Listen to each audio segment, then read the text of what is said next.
හැබැයි එයාට හිතෙනවා කියන එක එයා දන්නේ නැහැ. එක එක ඒවා කරනවා. ඇයි කරන්නේ කියන එක එයා දන්නේ නැහැ. හැබැයි කරනවා.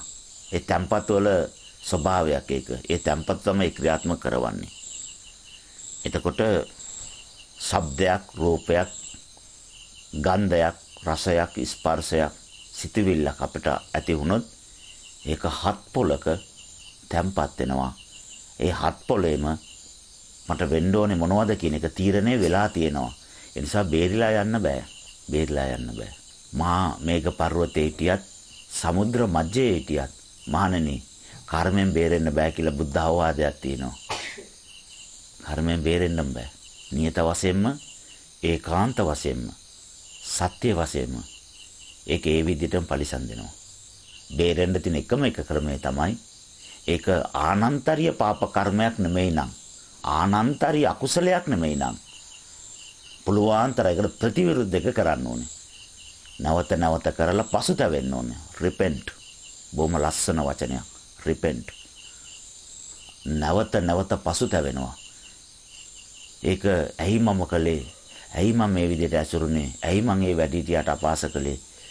තරහාගේ කැත්ත නමුත් ඒක නොකර ඉන්න තිබුණානේ. අගෞරවයටපත් නොකර ඉන්න තිබුණානේ. ඒ සිත කම්පා නොකර ඉන්න තිබුණානේ කියලා නැවත නැවත පසුතැවිලා ඒක කවදාකවත් මගේ සංසාර ගමනේ ඒ කර්මය නැවත කරන්නේ නැහැ කියන එක ස්ථීර වශයෙන්ම ස්ථාපනය කරනවා ප්‍රතිපත්තියක් විදියට. ඊට පස්සේ උන්වහන්සේගෙන් සමාව ආයද සිටිනවා. සමාව ලබා ගන්නවා. උන්වහන්සේලාගේ ಗುಣ කියනවා. නින්දානේ කරලා තියෙන්නේ. ඒකට ප්‍රතිවිරුද්ධ එක ಗುಣ කියනවා. ගත්තනම් දෙනවා.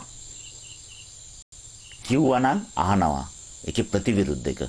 ප්‍රතිවිරුද්ධ එක ධාරිතාවෙන් වැඩිපුර කරනවා. කරාමර කැපැසිටි එක මෙල්ල වෙලා යනවා. අපිටත් ප්‍රසිද්ධියේ නින්දාව ලැබෙන ඒ පරිසරය හැදෙනවා. ඒ කර්මේ. නිකන් රවල බලලා යනවා කවුරුහරි. එතකොට මොකවත් කිව්වේ නැහැ. ආත්මගරුත්වයට මොකුත් තුන්නේ නැහැ.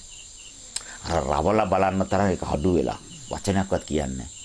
එච්චර දුරට ඒක තුනී කරලා අඩු කරලා දක්ෂකම කර්මය එයාගේ පාලනය යටතට ගෙනල්ලා එහෙම කරන්න පුළුවන්. සාමාන්‍ය කර්ම සුළු කර්ම නම් අවශ්‍ය කරන්න පුළුවන්. සාමාන්‍ය කර්ම ඔක්කොම මෙල්ල කරන්න පුළුවන්. ආනන්තරීය අකුසලයක් පාපයක් වුණොත් මොකවත් කරන්න බෑ. ඒක ගෙවලා තමයි ඉවර කරන්න ඕනේ. ඒක වෙනස් කරන්න බෑ.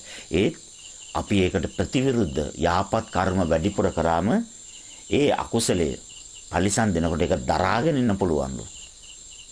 දරාගෙන ඉන්න පුළුවන්. ඒ අකුසලයට එක්ක මාර්ගය වැඩෙනවලු.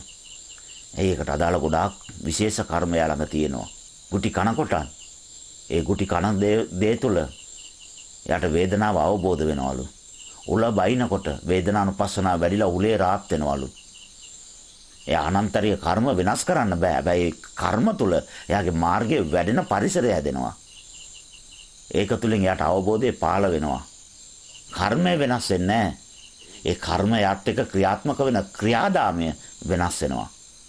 ඒ තරම් ප්‍රතිවිරුද්ධ කර්ම කරලා එහෙම කරලා ඒවා මෙල්ල කරන්න වෙනස් කරන්න පුළුවන්.